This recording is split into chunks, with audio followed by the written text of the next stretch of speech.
Hi. കേട്ടറ്റ് പരീക്ഷ notification എപ്പോൾ വരും, ഏത് സമയത്താണ് വരിക എന്ന രൂപത്തിൽ ഒരുപാട് ആശങ്കകളിലാണ് നമ്മളിൽ പല ആളുകളും. ഇപ്പൊ നമ്മുടെ ഓഫീസിലേക്ക് തന്നെ പല ആളുകളും വിളിച്ചു ചോദിക്കും, സർ കേട്ടറ്റ് പരീക്ഷ നോട്ടിഫിക്കേഷൻ വരാനായോ, എക്സാം ആവാനായോ, എങ്ങനെ ആശങ്കകൾ, ഇങ്ങനെ ഇത്തരത്തിലുള്ള ആശങ്കകളും പ്രയാസങ്ങളുമായിട്ട് പലരും ഫോൺ ചെയ്യാറുണ്ട്. വളരെ പ്രധാനമായും നമ്മൾ മനസ്സിലാക്കേണ്ട കാര്യം, ഇപ്പോൾ കേരള പരീക്ഷ ഭവനുമായി ബന്ധപ്പെടുന്ന സമയത്ത് കഴിഞ്ഞ മാസം അവസാന വാരത്തിൽ എന്തായാലും നോട്ടിഫിക്കേഷൻ വരുമെന്ന് പറഞ്ഞിരുന്നു.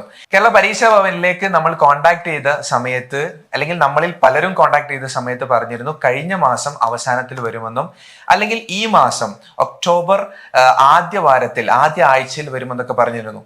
പക്ഷെ ഇപ്പോഴും വന്നിട്ടില്ല. ഒരു പക്ഷേ നമ്മൾ ഈ പറഞ്ഞുകൊണ്ടിരിക്കുന്ന സമയത്തോ ഇനി തുടർന്നുള്ള ഏതെങ്കിലും ദിവസങ്ങൾക്കിടയിലോ എന്തായാലും നോട്ടിഫിക്കേഷൻ പ്രതീക്ഷിക്കാം എന്നത് വളരെ പ്രധാനപ്പെട്ട കാര്യമായി നമ്മൾ മനസ്സിലാക്കണം. നമുക്കറിയാം, കേട്ടറ്റ് പരീക്ഷ എന്ന് പറയുന്നത് സാധാരണ രീതിയിൽ വർഷത്തിൽ 3 തവണ പരീക്ഷ നടക്കാറുണ്ട്. പക്ഷേ കോവിഡ് സാഹചര്യത്തിന് ശേഷം ഇപ്പോൾ കഴിഞ്ഞ പരീക്ഷ 2021 മെയ് പരീക്ഷയാണ് അവസാനമായിട്ട് അതിന്റെ പരീക്ഷയാണ് നടന്നത്. അതിനുശേഷം അത് 2022 പരീക്ഷ നടക്കുന്നത്. പക്ഷെ അതിനുശേഷം ഒരിക്കലും ഒരു പരീക്ഷയും നടന്നിട്ടില്ല. അപ്പൊ അത് പലപ്പോഴും നമ്മൾ വളരെയധികം ആഗ്രഹത്തിലും വളരെയധികം പ്രതീക്ഷയിലുമായി നിൽക്കുന്നത്.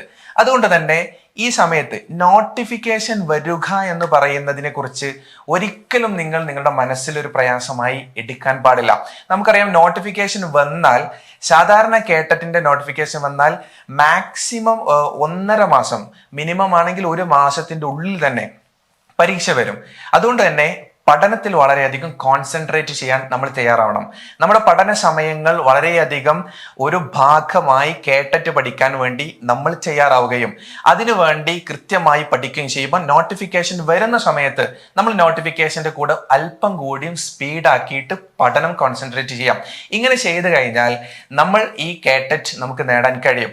കേട്ടറ്റ് നോട്ടിഫിക്കേഷൻ വരട്ടെ, എന്നാൽ ഞാൻ പഠനം തുടങ്ങാമെന്ന് വിചാരിക്കുന്ന എൻ്റെ പ്രിയപ്പെട്ട വിദ്യാർത്ഥികളോട്, പഠനം ഒരിക്കലും ഏതെങ്കിലും സമയത്ത് നോട്ടിഫിക്കേഷൻ വന്നതിന് ശേഷം തുടങ്ങാൻ തയ്യാറായാൽ ചിലപ്പോൾ നമുക്ക് സമയം കിട്ടാത്ത അവസ്ഥ ഉണ്ടാകും, നമ്മുടെ സാഹചര്യങ്ങൾ മാറിയാക്കും, ഇങ്ങനെ പല കാര്യങ്ങളും ഉണ്ടാകും. അതുകൊണ്ട് തന്നെ എല്ലാവരും കേട്ടറ്റ് നോട്ടിഫിക്കേഷൻ വരുമോ, എപ്പോൾ വരുമെന്ന ആശങ്കകളും ചോദ്യങ്ങളും അവസാനിപ്പിച്ച് പരീക്ഷാ ഭവനിൽ വിളിക്കുന്നത് നമുക്ക് അവസാനിപ്പിക്കാം. നമുക്ക് വേണമെങ്കിൽ വിളിച്ചു നോക്കാം. പക്ഷെ എന്നാലും നമ്മളോടും നമ്മുടെ ഓഫീസിലേക്കൊക്കെ വിളിക്കുന്ന ആളുകളോടൊക്കെ പറയാനുള്ളത്, നിങ്ങൾ പഠനത്തിൽ കോൺസെൻട്രേറ്റ് ചെയ്യുക, പഠിക്കാൻ തയ്യാറാവുക.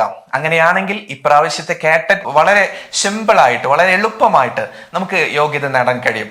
അതിലൂടെ കേട്ടറ്റ് യോഗ്യത നേടി വലിയ ഉയർച്ചയിലേക്ക് എത്തുവാൻ നമുക്ക് സാധിക്കും. എല്ലാവർക്കും വിജയാശംസകൾ.